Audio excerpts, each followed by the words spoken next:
류군환 장군이 어느덧 팔순을 맞았다.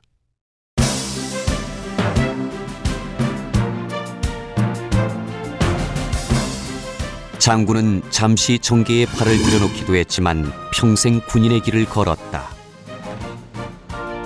류군환 장군. 그의 80년 삶은 격동의 한국 근대사와 오롯이 함께했다. 특히 분단의 한반도, 오늘날까지 남북으로 대치하고 있는 민족의 운명과 맞닿아 있다. 80년 세월, 지난 삶의 신선스러움. 팔순을 맞은 오늘, 장군의 지난 역정을 회고한다.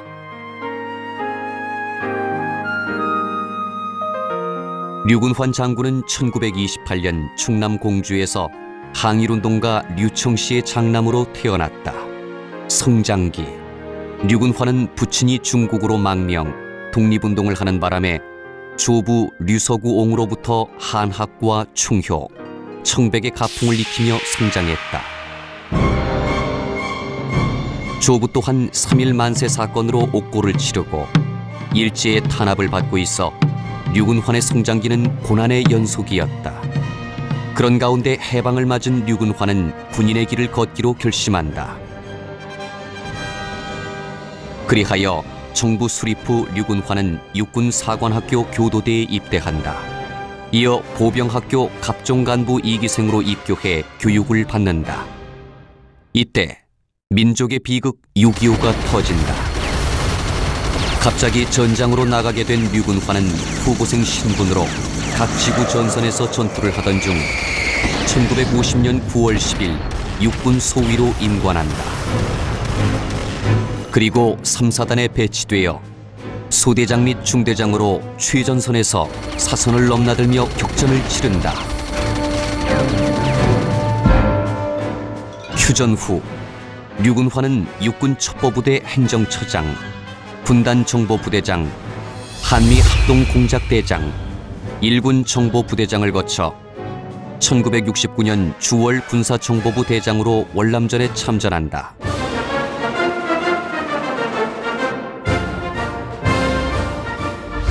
이때 류군환 대령은 적시 정보 수집, 선 정보 조성, 후 작전으로 한국군 전과에 크게 기여한다. 뿐만 아니라 주월 미군 사령부 정보부대와의 긴밀한 정보 협조로 양국의 공동작전에 공헌한다.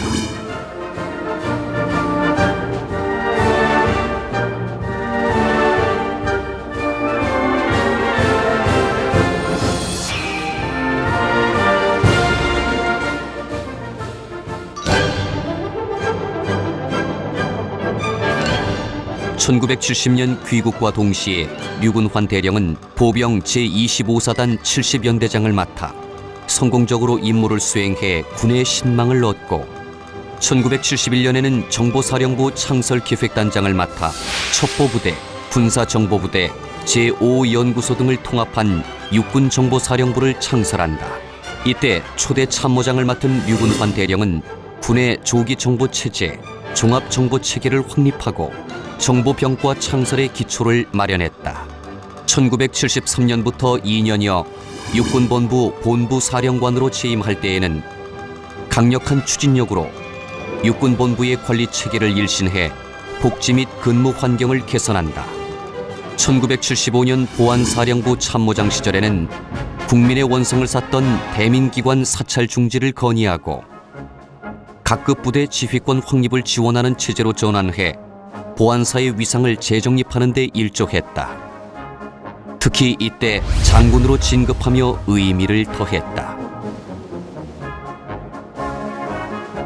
1977년 2월 류군환 장군은 보병 제8사단장으로 보임됐다. 이 즈음 월남 패망과 더불어 카터 미국 대통령이 주한 미 지상군 철수 계획을 밝히며 국내외적으로 안보의 위기가 고조되고 있었다. 이때 박정희 대통령 지시로 8사단이 장군 이래 최대 규모의 자주국방 화력 시범을 실시하게 된다. 1977년 6월 23일 박정희 대통령을 위시한 삼부 요인 등 3,300여 명이 참관하는 가운데 류근환 장군의 지휘로 실시된 화력 시범은 대한민국의 자주국방 능력을 알려주기에 충분했다. 이 화력 시범은 다큐멘터리 영화로 제작되어 77년 7월 1일부터 12월 말까지 전국 모든 영화관에서 대한뉴스로 상영되며 국민의 안보 자신감을 고취시키는 데 큰 기여를 하게 된다. 1978년 류근환 장군은 정보사령관으로 보임된다.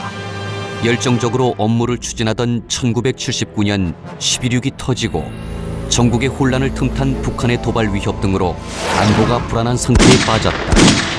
류근환 장군은 이때 정확한 정보 분석을 통한 한미 양군의 긴밀한 정보 협조 체계로 국가 위기를 극복하는 데 혼신의 힘을 기울인다. 또한 정보 30년사를 편찬하는 등 군사정보 발전에 일조한다. 1981년 류근환 장군은 소장으로 급작스런 예편을 하게 된다. 12.12 신군부의 출연이라는 역사의 소용돌이 앞에 뜻하지 않게 군복을 벗게 된 것이었다. 그때의 심경을 장군은 이렇게 전한다. 더 군대에서 하고 싶은 일을 많이 남겨놓고 그것을 못하고서 왜 어떻게 해서 나에게 기회를 여기까지만 주고 마느냐 말이야. 조금 더 줬으면은 내가 정보병과 하나만은 번뜩하게 정보보안사령부, 미국에 있는 것이 정보보안사령부거든. 그런 큰 기구로 이걸 발전시켜서 국가 안보에 큰 기틀을 마련할 수가 있었는데 아쉬움을 가지고 정계로 가게 됐죠. 35년 동안 동고동락했던 군을 떠난 류근환 장군은 자신의 뜻과 무관하게 정계로 발길을 돌렸다. 1981년 정계로 진출한 장군은 11, 12대 민정당 전국구 의원을 역임하게 된다. 정치인으로 변신한 장군은 민원의 대상이었던 징발법 개정, 방위산업육성법 제정, 수복지군의 토지소유권 이전 등기 특별조치법을 의원 발의하는 등 활발한 입법 의정 활동을 펼친다.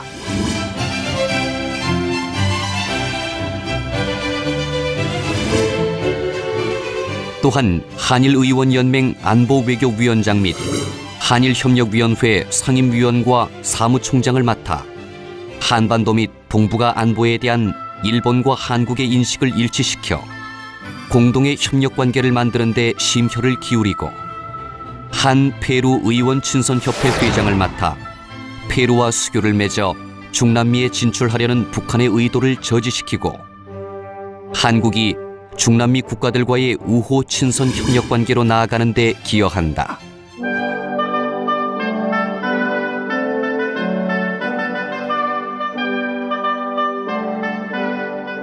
11, 12대 의원을 끝으로 정계에서 물러난 장군은 1990년부터 한국가스공사 이사장으로 재직하다가 1993년 퇴임한다.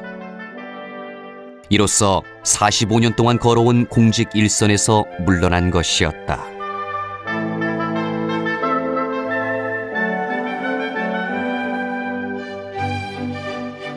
그리고 10여 년.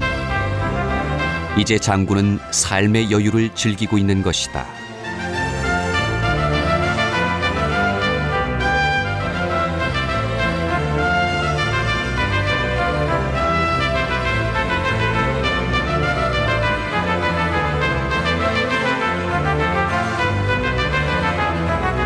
이제 부쩍 부부만의 시간도 많아졌다. 1954년 신계선 여사와 결혼한 장군은 올해로써 결혼 52주년을 맞았다. 장군 부부는 슬하에 2남 1녀를 두었다.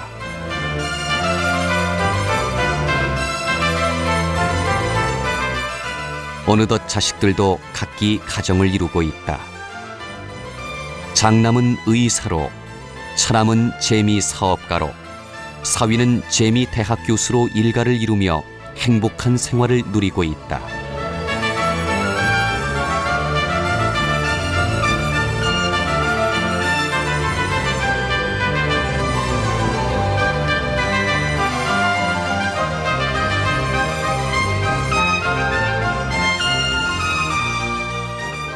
풍찬 노숙의 항일 운동으로 건강을 잃고 41세의 젊은 나이에 타계한 부친.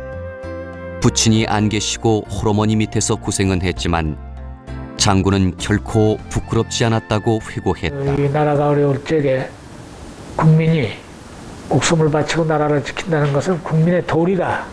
그렇게 늘 말씀하셨어요, 우리 아버지께서. 그래서 그런 생각 속에서, 그런 가풍 속에서 살아왔기 때문에 아버님이 안 계시고 어렵고 여러 가지 힘든 고비가 있었지만은 그런 데 대해서는 별로 내가 어렵게 지내본 일이 없어요. 장군은 또 작년 11월 9일 96세를 일기로 타계한 모친을 생전에 좀 더 편안히 모시지 못한 것을 아쉬워했다. 좀 더 좀 효도를 해서 오래 사시도록 할 건데 하는 그런 회한이 있지만은 그만치 오래 사신 것도 우리 분 중에서는 오래 사신 분 중에서 몇 장 가시는 분이에요.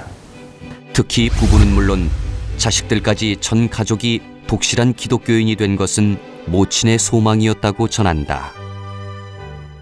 35년의 군대 생활로 다져진 건강으로 유유자적하고 있는 장군. 그렇다고 완전히 일을 손에서 놓은 것은 아니다. 장군은 2000년 5월부터 국군정보사령부 출신 예비역 장병이 다시 뭉친 정보동우회 중앙회장직을 맡고 있다. 여전히 체제 수호, 통일 성업이라는 화두를 붙잡고 노심초사하고 있는 것이다. 장군은 최선을 다해 군인의 길을 걸었으며 군인이었다는 것을 자부한다고 소회를 밝혔다. 결과가 훌륭한 결과를 맺을 수 있는 최선의 노력을 해가면서 군대 생활을 했어요. 그래서 군대는 나에게 아주 좋은 직장이고 나에게 좋은 것을 가르쳐준 학교이고 나에게 사람 살아나가는 방법과 올바른 군인으로서의 정신을 똑바로 찾아서 살아나갈 수 있는 그런 하나의 크나큰 도장이었다고 그렇게 생각을 합니다. 장군은 아울러 뜻하지 않은 청계 활동은 체질에 맞지 않았다는 소회도 피력했다. 정치에 대해서 그렇게 깊은 관심과 하고 싶은 생각은 많지 않았어. 그래서 보니까 이것이 정치라는 것이 무슨 흥정해가지고 이래서 삼당이 합당되고 뭐 이렇게 하니까 이게 불분명하고 그래서 나중에 삼당 합당 후에 그래서 이제 손을 떼게 됐죠.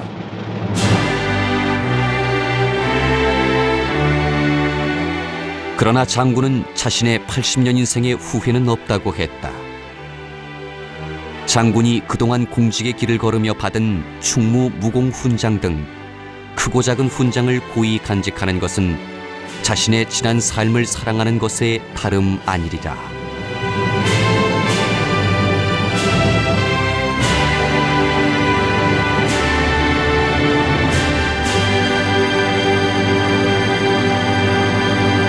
쏜살 같은 세월.